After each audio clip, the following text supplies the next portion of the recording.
Coming at you live, covering all things professional wrestling. A show by members of the Busted Open Nation.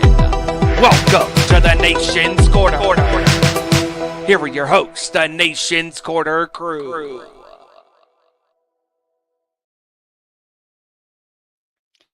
It's Saturday. You know what that means. Another live edition of the Nation's Corner crew with an interesting no, I'm not going to say that word.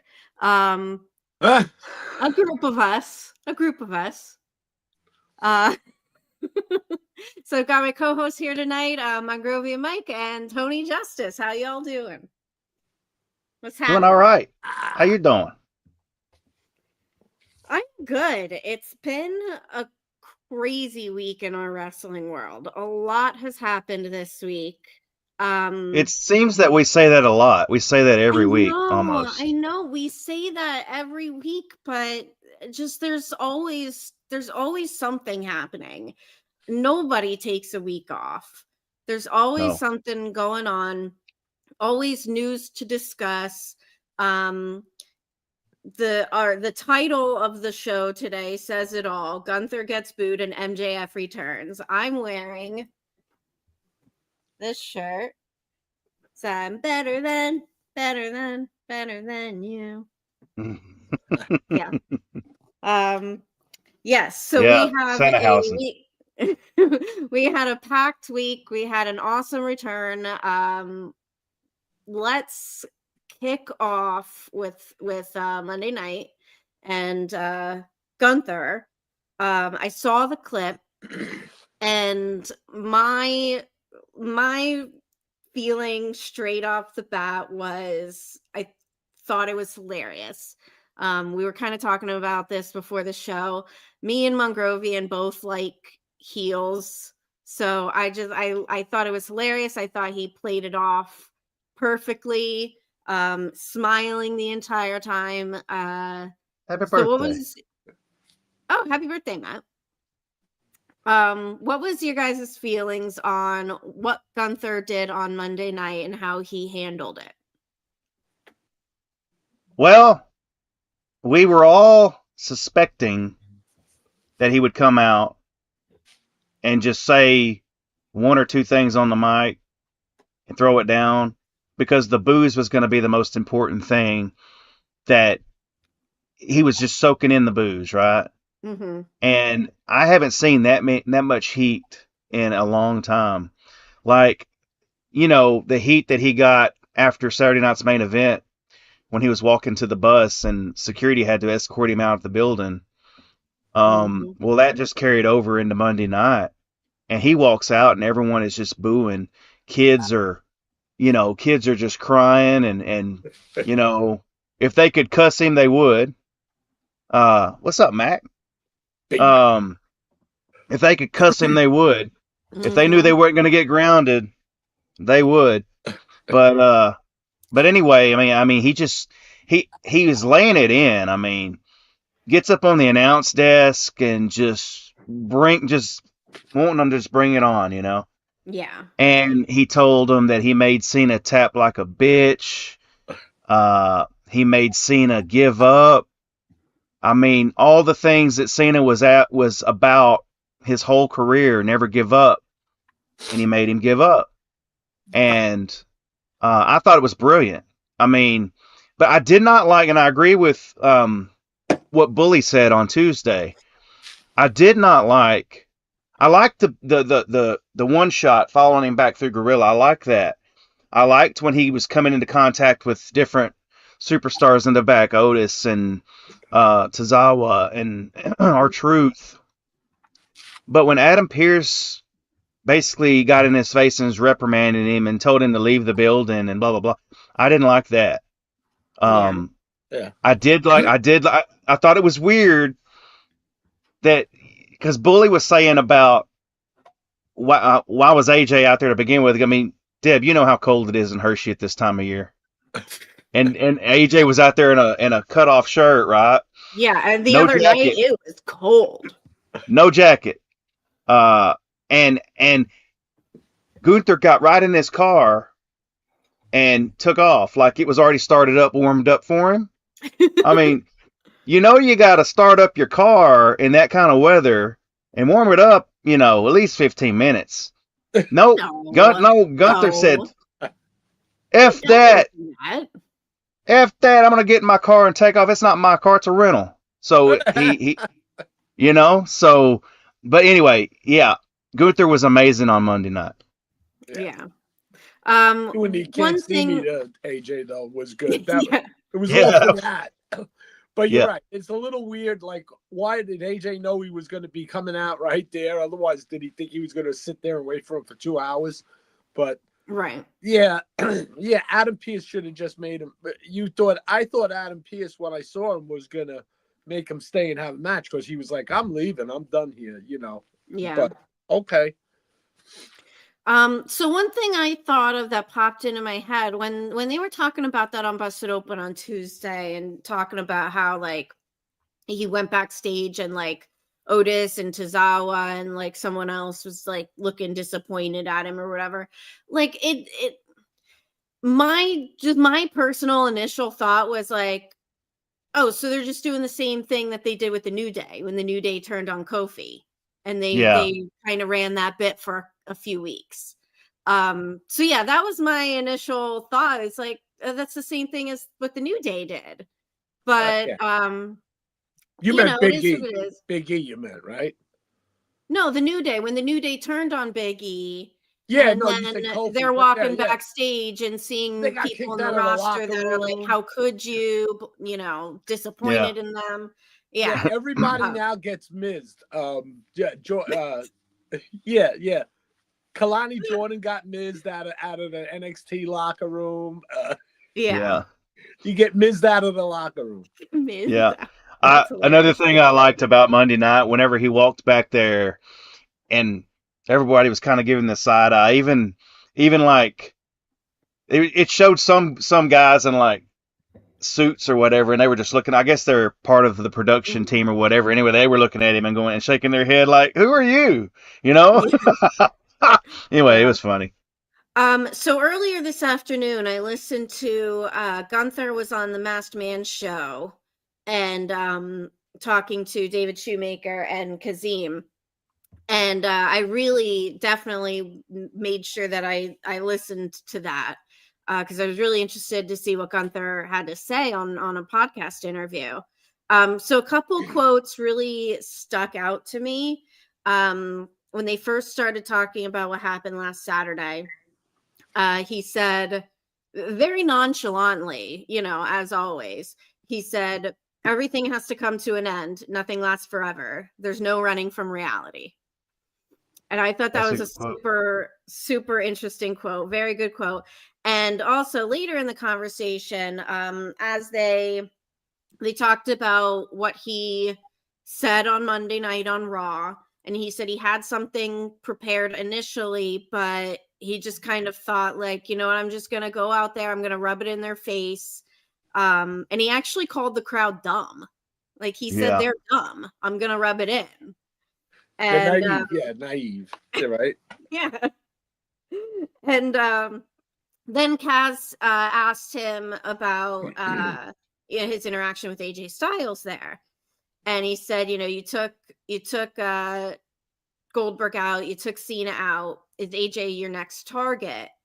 And Gunther said, and this quote just made me pop out loud when I heard it.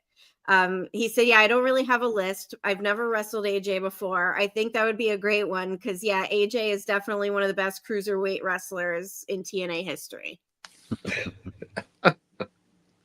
So like he's calling him a cruiserweight. Doesn't acknowledge any of his WWE history. Right. No. New Japan history. Yeah, that was pretty funny. Yeah, and then he specifically mentioned, which is hilarious to me because I said it immediately last Saturday when he came out for his entrance. They said he looked like Darth Vader, and I tweeted that. And on Busted Open on Monday, they, all had the same feeling that he was very Darth Vader-like. And he even specifically mentioned that in this interview. Especially saying because Roman started getting loved, that there was a lack of that dominating presence. And so he's pretty much happy to fill those shoes, that there needs to be an obstacle to overcome for people. And he's that obstacle. He's amazing because he could fit in. You could put him in a match from the 70s. You could put him in a match from the 80s or the 90s. It doesn't matter. And he could do the same thing and be just as over because he's different. Yep. He's different. Yep. One thing, if we didn't have any more Gunther discussion, one thing I wanted to mention, you're talking about dominating heels. Well, we have one of our dominating faces on SmackDown, Cody Rhodes, and I called into After Dark last night and talked to Mark Henry about this. And by the way, Mark says hello, everyone. He told me to tell all y'all he loves y'all and thanks for the support. So yeah. But anyway, I was telling him about Cody, and for the past month, about a month, every time Cody comes out, ever since Drew mentioned his wife and his kids in a promo, well, it's kind of flipped a switch on Cody. Mm-hmm. And for the past month, he's been coming out. Every time he comes out on doing a promo on TV, it's like he has this snarl look on his face, like a snarled look on his face. Normally, Cody's all smiles. He's high-fiving the fans, and he's still doing that. He's still doing his intro, the whoa. He's still high-fiving the fans, but sometimes he comes out and he doesn't even do that. And he just comes straight to the ring. He's got this snarl on his face, and he gets in the ring. He starts cutting his promo or whatever. Well, Nick Aldis came out last night and told Cody that because after the whole incident with Cody coming to Drew's house and all that stuff, I'm sure y'all all saw it. But Nick came out and was telling Cody that he's going to have to do this and this and this. And Cody just basically told him, no, you work for me. I'm your champion. I am the law. And basically, in my opinion, baby faces don't do that. So I'm wondering if we're seeing, we've been saying for a long time that Cody is a heel inside. Yeah. And they've been saying it on Busted Open, the whole Star Wars references pertaining to Cody. And the I'm wondering references. The Homelander references. I'm wondering if we're starting to see the cracks in the wall when it comes to Cody and his babyface. I mean, do I want to see Cody as a heel? He's too popular of a face to. He sells all this merch. All the kids. He's basically, John Cena basically passed the baton to Cody Rhodes, and that's the kind of face that Cody's going to be. But he has this seasoning of being a heel and all these heel tendencies coming out. And so I talked to Mark about that last night, and it was interesting. And he said he noticed it too. So, that's just a comment I wanted to throw in there since we were talking about dominating heels. Yeah. And Cody being a dominating face, but we're seeing the seasons right now. So that's kind of interesting to me because I feel like we've been saying for,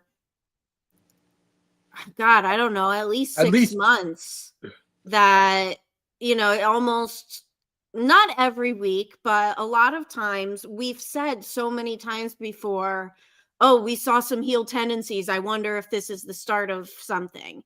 We've said it a bunch before. So I kind of wonder if with Cody, there's not going to be one distinct moment of a heel turn like there was with Cena. Maybe it'll just be a gradual thing. Like we've been seeing hints here and there for quite a while that make us all go, that's not something a babyface does. And even in our crew discussions, I think we've been talking about it for like 2 years, just on and off about how Cody is Homelander. And yes, we're just waiting for that turn. But I Yep. think it's too early. I don't think it's going to come right now. Yeah. But it will come. But you know what? He's still, even though he told Nick Aldis that I don't work for you. I work for them, the people. So he's still that face, but he's also like, we ain't gonna take any of his bullshit, because it's like he's getting in trouble. But yeah, Drew has just been, let's be honest, he's a big grown ass man that's been whining like a stuck pig for well over a year now. Yeah. I do think like, it's always like, Tony, you just mentioned it, and it's always mentioned whenever someone talks about Cody turning heel, is that he's such a big merch seller. Mm-hmm. And they're not going to turn someone who's such a big baby face, that kids love him and he's a big merch seller. And I think if you separate that part of your brain that's like conditioned to think about the business side of it, and just think about how devastating that turn would be, because he is such a loved hero for the children. Yeah. And yeah, if you take out the part that makes you think about, they wouldn't do that because he sells a lot of merch. What does Bully always say? Yeah. In order to be hated, you have to be really loved first. Yes. Mm-hmm. But the thing is what does he do to get really hated? Because nowadays it's a lot different than back in the day. Now it's like, now everybody's chanting one more time. It's like, yeah, because I think in our world today, and this is more of a macro view. Yeah. In our world today, there is no clear-cut good guy and bad guy. The good guys do bad things, and the bad guys sometimes show glimmers of doing good things. And people in general don't anymore really just cheer for the super, super good guy and hate the super, super bad guy. There's so much gray area. There's so much middle ground that, like, you could have the bad guy, but we still develop some sort of caring for them or sympathy for them, even though they are the bad guy. Or we enjoy seeing the bad guy do terrible things because we just get a kick out of it for whatever reason. Yeah. Just remember, the original bad guy is Razor Ramon. Yeah. And that's And what honestly, I was going to. And he was. And that's, okay. But yeah, and that, well, they did have to change him face then. And that's how it was back in the day. Now it would be like, he can still be a heel and they'll still cheer him because he's like the, he was like the Scarface MJF. Yeah. And honestly, I think that Razor Ramon kind of almost ruined that. Like rest in peace. NWO really did it because they came in as bad guys. They were supposed to be bad guys. Like, it was supposed to be like, oh no, these they were cool, and that's the problem. Are invading our place, and then all of a sudden it was like everyone needed an NWO shirt. And they were like, oh, wait a second. Yeah. Yeah, that's what I was going to say. Is that that's where the line is. NWO is that line. Now, ever since NWO, it's cool to be a heel. Look at Stone Cold when he won the King of the Ring in '96 and he cut that promo, and then the next night on Raw, all the signs, everyone had Austin 316 signs before he even had a shirt out yet. They had to put out a shirt for Austin because that Austin 316 caught on like wildfire. But Austin was a heel, and he became cool, and then the people were cheering him so much that he turned into the anti-hero. Became the anti-hero, which is why he needed Vince McMahon, because if he just went, oh, I'm fighting Bret Hart, or I'm fighting face Shawn Michaels, or you know what I mean, that's only going to get him so far. So they had to get someone where it was justified for him to turn around and be given the middle finger and saying, yeah, I'm having a beer. Yeah. Speaking of Stone Cold, so personal story real quick. I'm at this truck stop right now, right? And I fueled up and pulled up to the front to go inside. And I'm standing at the register and I noticed a guy and his family in there. I think he told me his name was Anton. So what's up, Anton, if you're watching? Uh, but he's with his family and he's wearing a WWF Raw shirt that had the superstars on it that they sell at Walmart right now. And Stone Cold is right there in the front and center of the shirt.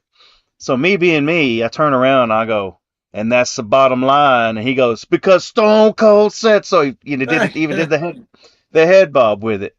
And we started laughing. We bonded right then. And that's the most important thing of wrestling fans. You could walk up to an event, walk up, go through Walmart or something, or either truck stop even, and see someone wearing a wrestling shirt. You're instantly connected. You're instantly bonding because of a moment or an interest. And so many people these days, they just pass right on by. You don't say nothing to anybody. You just do your own thing or whatever, and you don't, and that's what's happening in society today, where people just don't talk to people anymore, right? You're too busy looking in your phones or whatever. It is one of the only things too, though, Tony. It really is one of the only. You got hard rock and heavy metal band shirts and wrestling shirts. When you see those things, I don't care what anyone says. Those are the only things. Yeah, you could see funny shirts that say funny shit on it. That's a different story. That could pop in. But I'm specifically where you make eye contact with someone and it's like a fist bump, or you give the horns, or you give the too sweet. Even when I went to we went to a graduation party for one of Jackie's friends' kids, and the bartender that was hired there saw me. I was wearing my NWO shirt because it was right after the Hulkster passed away. Yeah. And I saw him and he just looked at me. He's like, well, he too sweeted me from across everybody's like, it was all like graduates and stuff, young kids that didn't even know what the hell we were doing. But I was like, that's how it is. We went to a local tap house last Friday for dinner, and I was wearing my Cena shirt, and the bartender was like, freaking out about that. We started talking about wrestling. It was great. Yeah. When he didn't serve you after a couple of minutes, you should have said, what the fuck's the matter? You don't see me? But so anyway, so we share this moment, right? In the store, and we're walking out together. Him and his family I think his family had already walked out, and we're talking on the way out the door. And I asked him, I said, are you a driver? And he says, no, I'm here with my family in the car over here. And I was like, when I was telling him about my Stone Cold Steve Austin wrestling buddy that I have in my door over there, hanging on the door handle, looking out at everybody. When I'm passing them going down the highway, Stone Cold's watching out the window. So I was telling him about it. He was like, which truck is yours? And I said, right over here. He walked all the way over here to my truck and looked at that Stone Cold. He took his phone out, took a picture of it. And I was telling him about our show. I said, yeah, I got to get parked because we're getting ready to do the show.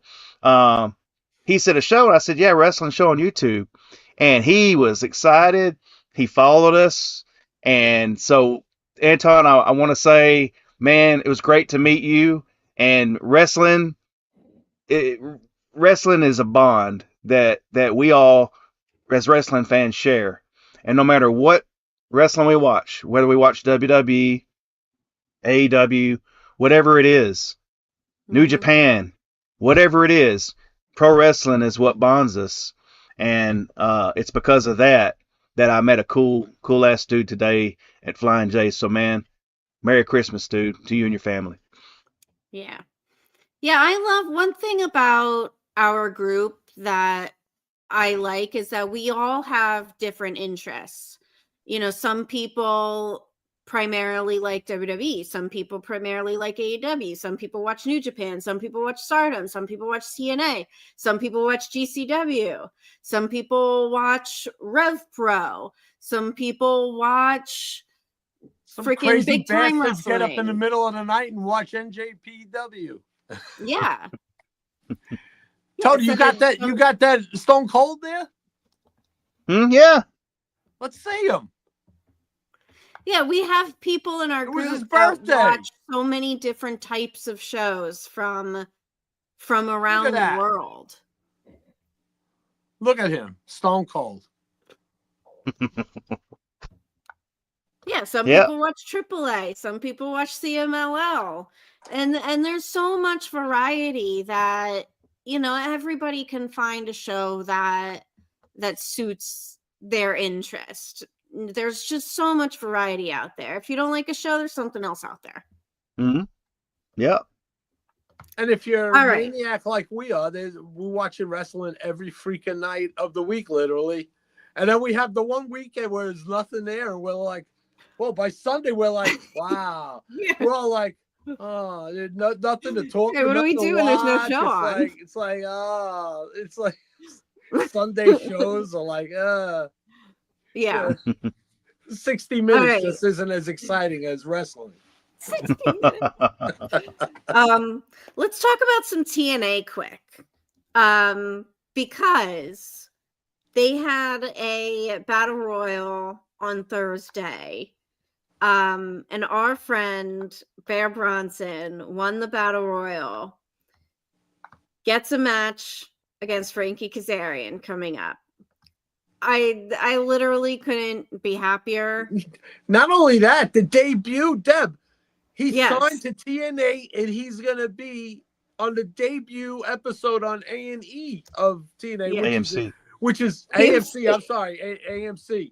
Which is an awesome. It's an awesome ad that I've seen, because every time I watch an AMC, they're playing that ad for TNA coming up, and yeah, it's going to be great.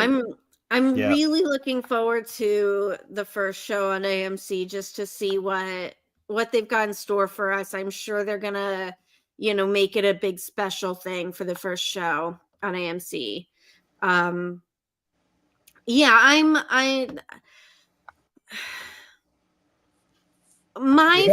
hopeful. I'm hopeful, and I remain optimistic about TNA, but my feelings remain slightly mixed about the whole NXT involvement.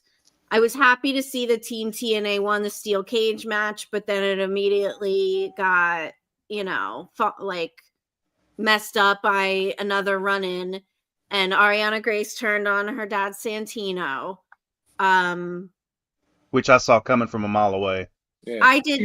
Because he had entered himself into to me, it felt so very similar to what Dominic did to Ray. I was like, I saw it coming. She even called him a deadbeat, which I was like, that's exactly. And I was telling you the other day, Tony, like sometimes I feel like there are certain things that, like, you know, wrestling storylines will get recycled. You know, there will be tropes that get recycled and get done over again. But when it's like the same, when it immediately reminds you of something that happened like last year, that's when I'm like, maybe you should have done something different. Do you know what I mean? Deb, do you know, soap operas are the same way. Do you know how many evil... And I don't like soap operas. Do you know how many evil twins there have been in soap operas over the years? And the same soap opera, too, will have multiple times evil twins. And you know how many times these evil twins die and then come back, and the other one, they think this one's better. And it just always, it will always happen. It's just another story, but it's just like you'll always have the white hat and the black hat, the good guy and the bad guy, the David and Goliath. It's just a matter of how they tell the stories. I understand what you're saying, but once you could go, hey, that's just like that over there. You're right. It is exactly the same thing. Mm-hmm. But she even called him a deadbeat. And I was Yeah, like, that's deadbeat. what Dom says to now Ray. if she goes to if they go to Santino, well, Santino's Canadian, so if they go to his house on Boxing Day or whatever, Boxing Day, whatever the hell they got there, Christmas and then Boxing Day, whatever. yeah. But like I said, I do remain optimistic for TNA. I'm looking forward to the first show on AMC, especially now that Bear is on the show, and I'm just so excited for that. I really am. It's so awesome. Personally, and all of us as the crew, as the Nation's Corner crew, we're all so happy for my friends and our friends, Gabby Forza and Bear Bronson, and they're just killing it. They've been killing it this year, and it doesn't seem like it's slowing down anytime soon. And on a roller coaster, like I posted, Bear is like in the scene in Cocaine Bear when the guys are standing at the door. That Bear just knocks the door down, and that's Bear just knocking the door down and not knocking, not you know what? He's already did all that shit. He's paid his dues. Yeah. And that's it. He's on the loose, and like he said in his promo, look at the scars all over my body. That's it. Yeah. Don't his back, man. I've never seen someone's back bleed like that. It's insane. That's another. Yeah, no. Yeah, he's like open up a and it gets like, this is really grotesque, but it gets like chunky. Like when he has a match on GCW and he's like covered in blood, his back, like, it looks like viscous is the only word to describe it. It's crazy. Wow. Anyway. Well, and that's what happens when it starts. You stop bleeding, and then you're still bleeding. Then you start re-bleeding. Take a drink, Deb. All right, so let's move on over to the AEW discussion. Obviously, like I said at the beginning of the show, everybody knows MJF returned on Wednesday. Real quick, Deb. Yes. This is my buddy Justin right here. So he told me he was going to get in our chat. So what's up, dude? Voila. Yes, Michael Corleone came back to finish. Michael Corleone came back. In fact, hold up. AEW posted a really cool graphic. The image of MJF. There's Justin. Sorry. All right, so all I see is Richard Scott, so I don't know who Richard Scott is. Oh, so hey, you're gonna have to. What's up, Richard? Oh, Richard. That's Richard. That's my buddy Richard. It is Richard. What's up, Richard? And Justin, both in here. What's up, guys?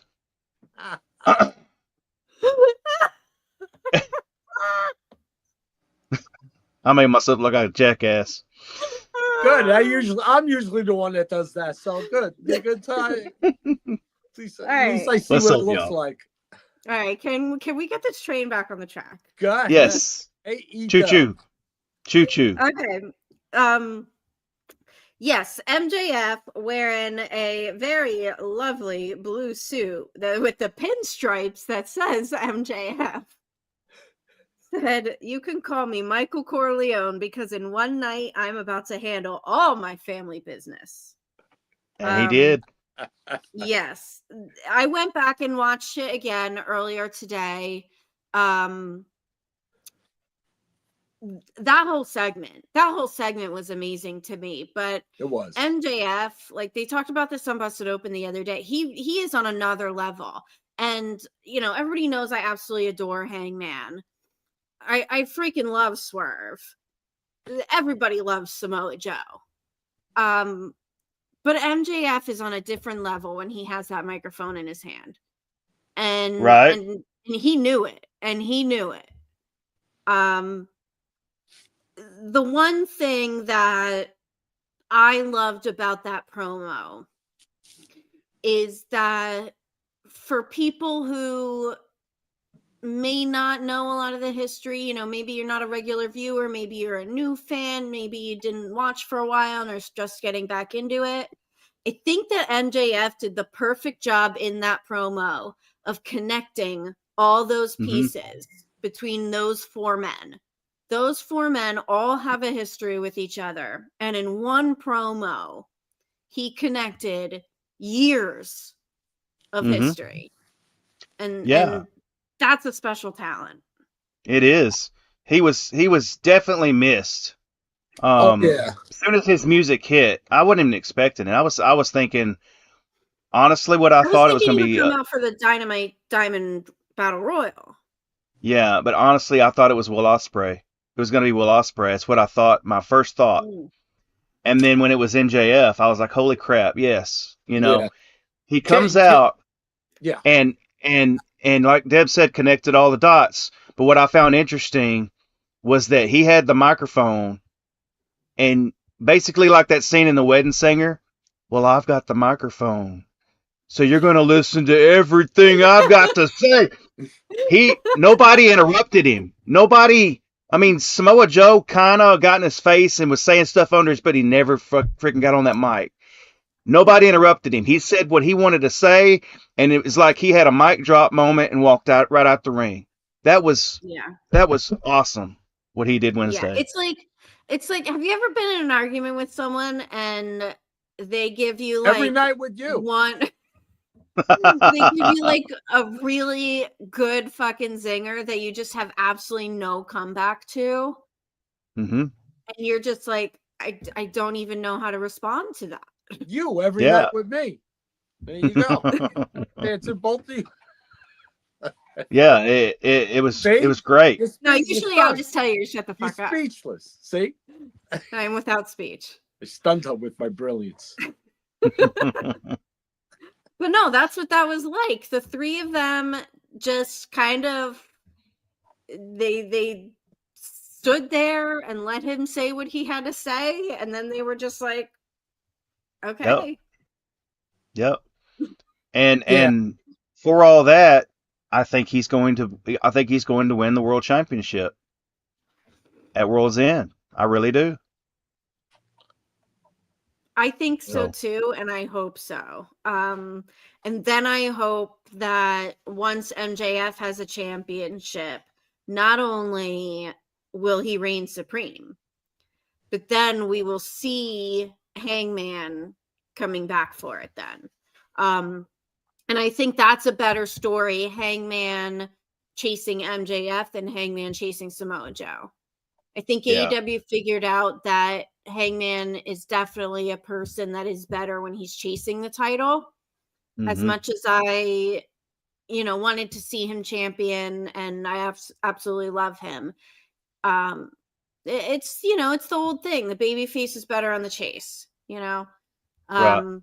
And I think this was a really good way of kind of working that to lead towards Hangman going after MJF. Yeah, because there's an unfinished story there that they've never finished between those two. So, I really do think there's definitely more meat MJF's on that bone than any other story, with MJF right now. That right there. He was pop up this picture. Yeah. I mean, look at him. Just look at him. Hey, it's almost like he leveled up. He was already up here every time. But he went away. He comes back, and it's like he's at another level now. And that's exactly what he said. Like remember that last promo he had after he lost, that promo he had backstage sitting on the stairs. And he said, I'm going to go away for a little bit, and when I come back, I will be on another level. Yeah. And he was. Yeah. And he cuts the promos he could get you with the low-hanging fruit, Or he could get you with the P. Diddy reference. The baby You know, that promo Wednesday was amazing. The only other promo that I will put up there with that promo Wednesday was that one where he came out and basically called his boss an effing mark and got his mic. Oh, that's that fantastic. promo was amazing. I've showed that promo to people that didn't even watch wrestling.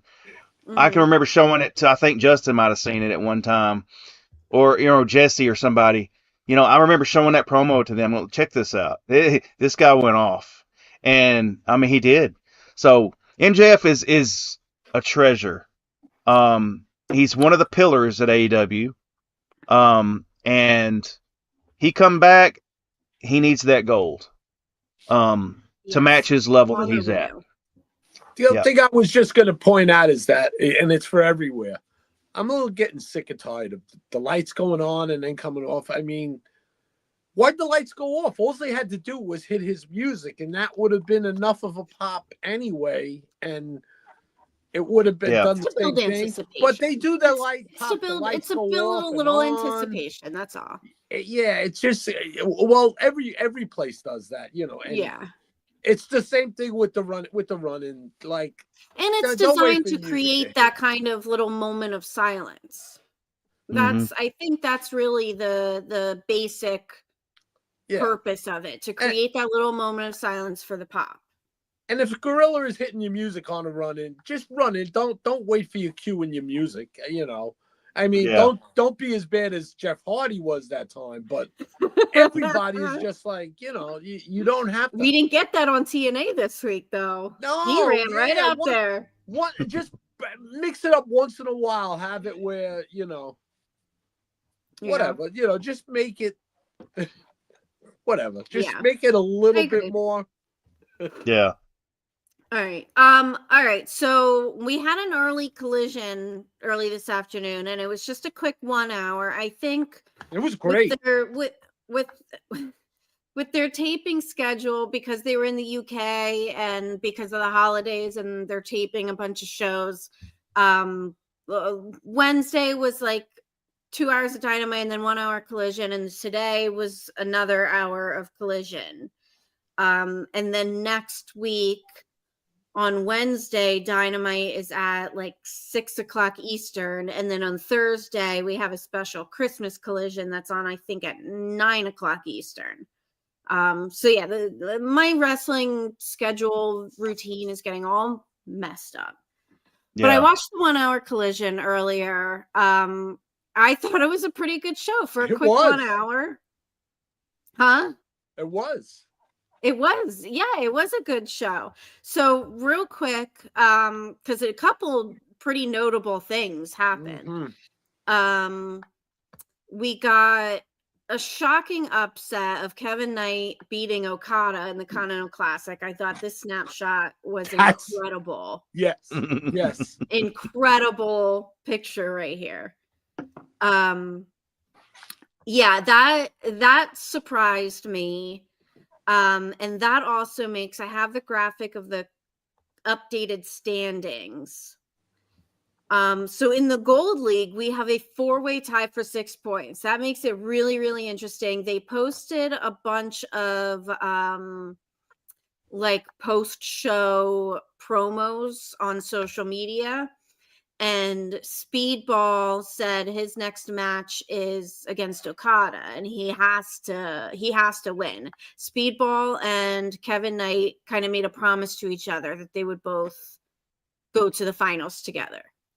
So he has to win that. But Kevin Knight beating Okada is shocking. Okada is pretty much like, Ezra and Neo would know most, but like they call him pretty much the master of tournaments. He's the best tournament wrestler in the world.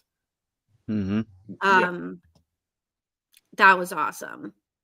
So the updated standings. For the Gold League, we have a 5-way tie for 6 with just Jack Perry trailing at 3, and then in the Blue League, we have Claudio and Takeshita in the lead with 7. Roddy Strong and OC have 0 points. I think they said that Roddy Strong is now pretty much mathematically eliminated. Yeah, Even if he wins his remaining matches, he's not going to continue. So that's the update in the Continental Classic. The other big notable thing that happened on Collision this afternoon is Mercedes Moné lost the Rev Pro Championship to Alex Windsor. Awesome. It was amazing. Yes, so we have started to see the decline ever since Mercedes lost to Statlander again. We started to see the decline. Now, I saw someone post that now she's down to 10 belts. So that Pro match today was 2 belts. It was 2 belts. So they did explain on commentary, because I wasn't familiar with it either. They did explain on commentary that both belts represent the unified Rev Pro Women's Championship. So I don't know the history, but I guess at some point in the past they unified 2 different women's championships. So that was 2 belts that she just lost to Alex Windsor. She already started crashing out on Twitter, which is amazing to see. It's great. You know what? Sorry, I was just going to say that as she goes a little bit crazier, she loses more and more of her mind the more belts she loses. It's just a little bit at a time, and here we go. It's the descent is on. She's on the down slope now. Speed. It's crazy that 2 of the 4 horsewomen are crashing out almost at the same time on Twitter. Isn't it? CEO and Broken Becky. Yeah. Curious. Very curious. I saw this tweet earlier that really struck me. And I love seeing people who actually think about wrestling and really kind of analyze the what's happening. So this person said no. This person said, what's extremely telling about the Mercedes downfall storyline is that she's losing to all the women that she's already beaten. I love this detail because it seems like she's so confident in her ability to overcome these women again, while they've grown and become better, wiser, and more resilient. The facade Mercedes hides behind has cracked, and now she's down to 10 belts. I think that is a really, really great observation that I would never have noticed, that these are people that she's already beaten before. We've spoken in recent weeks. John's the one who always says it all the time about how she can have all these titles in the world, but it's the one that she can't get that means the most to her. And she's, as she loses these other titles, she's losing focus, and that's why she's losing. She's overconfident because she's already beaten these women. So she's just overconfident, and overconfidence leads to incompetence. Mm-hmm. She's a dumbass. Yep. Well, that's an interesting way to summarize everything. Well, that's what. Listen, that's what my mother would tell me. You're a dumbass. What's the matter with you? Focus.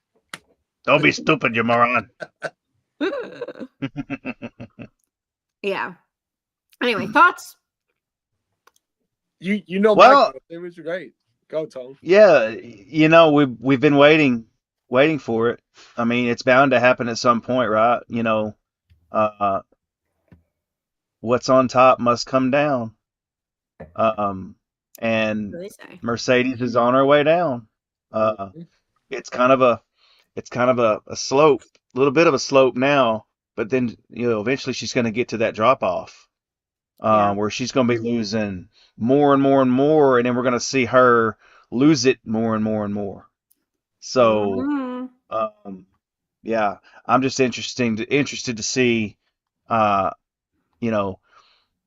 is is she even going to be able to taste the Women's World Heavyweight Championship with AEW? Or is she going to crash out on that too? Because she's beaten Chris once already, right? Or has Chris beat her once? I can't remember. Yeah, so someone say in the chat if anybody else remembers. I don't have a good memory for stuff like that. Yeah. So this was Mercedes' face when she lost. Very shocked. And yes, she did. As Alex Windsor was in the ring, cheering, and Mercedes kind of was sitting on the turnbuckle. She was clutching that TBS championship very, very closely. Like,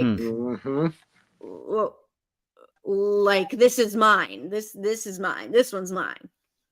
Yeah, that would be the very last one that. Yep. Gets.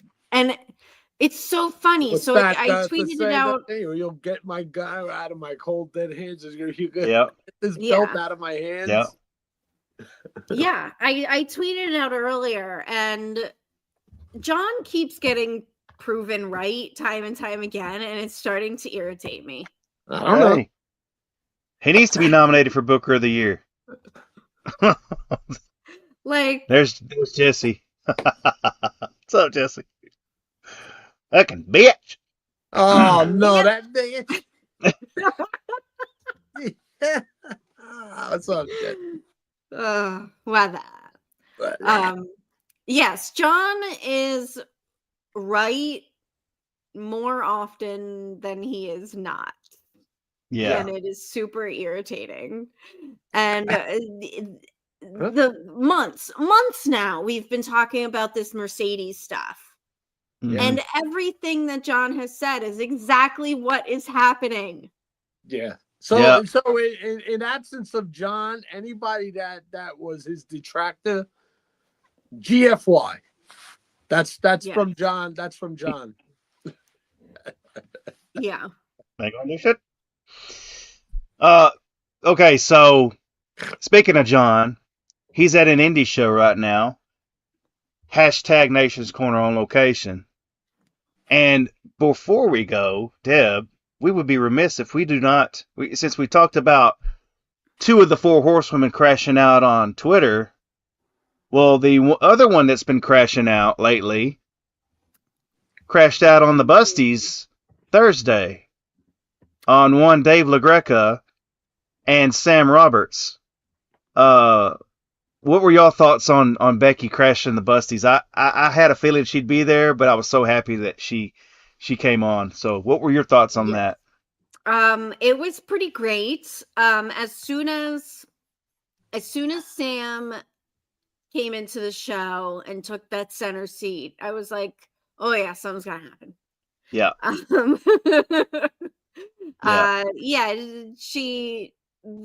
The whole thing was fantastic. We all know who she is emulating with her ranting and raving and all caps tweets and insulting and talking about bad ratings. It is exquisite. And the funniest part to me, I think, was just the fact that she literally made them kick Sam off the stage. Yeah. Bully kicked Sam off the stage. He drank his orange juice too on his show. Yeah, there's that. I think Bully owes Sam an orange juice. Bully's can take Sam's lunch money every day. It doesn't matter. You know what Dave said the other day, that he had to buy Mark Henry an orange juice. I think Bully has to buy Sam an orange juice. And speaking of Mark Henry, my other favorite moment of the Busties on Thursday, they were sitting there. The video's all over Twitter. Go check it out. Go to the Busted Open podcast. Check it out. They're all sitting there talking, right? And Mark is just they're in the studio, right? Or in a studio, in a room. The fishbowl. Where people can walk in the hall and just stop and watch them from the hall. So Mark is sitting there and he's just, looking around at the fans, and then all of a sudden he sees Ice-T and Tretch from Naughty by Nature. And Mark freaking marked out over his favorite rapper outside, and he was like, "Come on in here." So he got Ice-T and Tretch to come in there where they were. That's so and cool. So Ice-T and Tretch was part of the festivities for about 10 minutes, 5 to 10 minutes. But the look on Mark's face, and I told him this last night when I called in too. I told him that I totally enjoyed seeing you mark out over your favorite rapper, Ice-T. And of course, he's with the band Body Count too. Yeah. And so now Bully's going to have Body Count as the band of the night on Tuesday night. So I can't wait to see what song choices they pick for. Hell yeah. They're going to have to be very careful on what they play. That fishbowl is right there. So good luck, Andre. When you're visiting the Sirius Studios, you come up through security and you come out of the elevators. The fishbowl is right there. That's the first thing you see. So anybody walks through, and that's just what, like Dave says, he actually was just waiting there for like The Rock to come through. Like all those times you see pictures of that, or Gene Simmons, but like this time was that. Like actually where I sat last year, where Drew walked past me leaving, that's where Ice-T came right around that way. Like I would have been like, oh, it's before he went into the studio. But that's just, it's very small and intimate there. It's not. It's when there's nothing going on in the fishbowl. It's just a lobby where people come and go to their offices. Yeah. And of course, the 37th floor is up more, where the zombies are. So. Yeah, it was really cool to see Mark marking out over that. I marked out too. He may not mean the same to me as far as a rapper goes, but he's one of my favorite cops on TV.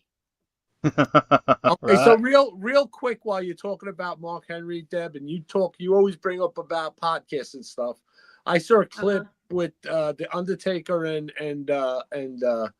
Michelle McCool's podcast, and they had Mark Henry on as a guest. And they're like, I tell that story about, they're telling the story about when they were all on the bus in Europe or somewhere, and a car was blocking, and they said you either got to back all the way up, down, and they were like, no, we can't back all the way up. Mark Henry grabs a towel and gets out of the bus, wraps it around his hands, and lifts up the freaking car, takes a couple of steps sideways, and goes, yeah, that looks like enough. And then they get through, and it was just Mark Henry just explaining it like that. Like, matter of fact, it was in the way, and that's it.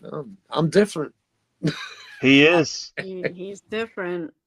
He is. Sure. I mean, he's a world champion in 3 different sports. Yeah. To have those kind of accolades is crazy. And to actually experience being with Mark Henry in person, and that I've gotten to experience seeing how firsthand how he gets treated when people see him at a restaurant or whatever. I mean, I'm standing right beside Mark. We're about to get our stuff to eat in the buffet, right? And this guy just walks up out of, from sitting in his seat. He just walks up to Mark and says, excuse me, Mr. Henry, are you Mark Henry, the power lifter?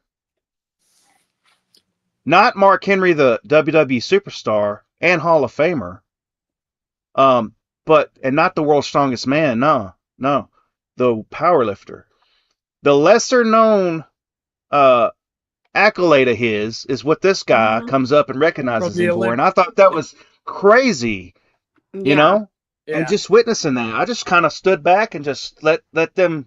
I was just standing back, just admiring. I mean, I was like, wow. And the 3 things on the top of my head that I could come through when he was in WWF was the 3 things that he did real was when they forgot to give him the key or whatever for the lock on the chain, on the door, on the steel cage door, and he actually ripped a real friggin' chain, a thick fucking chain, just broke it to get in the cage. When he bent the cast iron pan in front of Christian and everybody in the back. Yeah. Like, oh my God. And then when the car holding the car back, Yeah. and they just press him on the gas, and the car isn't moving, and he's just up against the wall, and that car could have just squished him right against the wall. He's just holding. No. Crazy. And that wasn't all gimmick. That wasn't hydraulics tipping over an ambulance and stuff. That was just him. Yeah. We love. And he's hooked onto one of these trucks that I'm in right now. Granted, it was empty, but still, this truck and trailer, empty, is 33,000 pounds, and he's hooked up to it at a harness, and he's pulling it. He's pulling it. Yeah. So that guy is different. Just for anybody out there, don't be an idiot. Don't ever walk up to Mark Henry and slap him on his back and say Mark Henry, or don't hug him if you don't know. Don't hug. The guy don't like to be touched. Just give him a fist bump and call him Mr. Henry.